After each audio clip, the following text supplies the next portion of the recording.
Bonjour Tiffaine, bonjour Thibaut. Alors, la rentrée en marche 2017, comment elle se passe? À tous. Bonjour à tous. Notre rentrée se passe plutôt bien. On a d'abord eu une très belle réunion qui a réuni de très nombreux adhérents à Bourte pour fixer notre cap collectif et puis aussi poser les bases d'une organisation qui mobilise et qui fasse participer tous nos adhérents pour être le plus efficace possible au service de l'action pour notre territoire.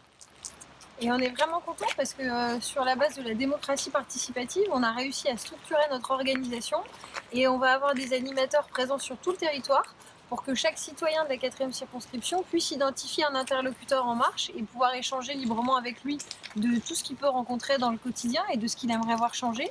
Et puis un comité de pilotage qui va coordonner vraiment des actions sur toute la circonscription. Notre objectif vraiment c'est ensemble d'innover, de participer, de co-construire et d'agir. Si je comprends bien, vos objectifs sont de co-construire, d'agir, participer, mais comment allez-vous y prendre? On peut peut-être revenir déjà sur ce qui a été fait pendant l'été, sur des sujets assez importants pour la circonscription. On a parlé des éoliennes, on avait fait venir le ministre Nicolas Hulot pour l'interpeller sur cette question, après avoir entendu évidemment tout le monde sur le territoire. Et on a obtenu du coup fin juillet un moratoire sur ce projet. Et puis l'éducation, l'école, hein, qui est une priorité et qui nous touche particulièrement. Surtout dans la ruralité, sur le territoire. Surtout dans la ruralité, on avait interpellé le ministre, notamment à Fruges et à Hesdin, euh, où il y avait des risques de fermeture de classe. Nous avons suivi ça avec Tiffaine, qui a eu de nombreux échanges avec le cabinet. J'ai eu l'occasion aussi de rencontrer le ministre pendant l'été. Et nous sommes heureux de savoir que les parents ont obtenu gain de cause avec l'équipe éducative à Hesdin comme à Fruges. En fait, l'avenir, c'est exactement ça.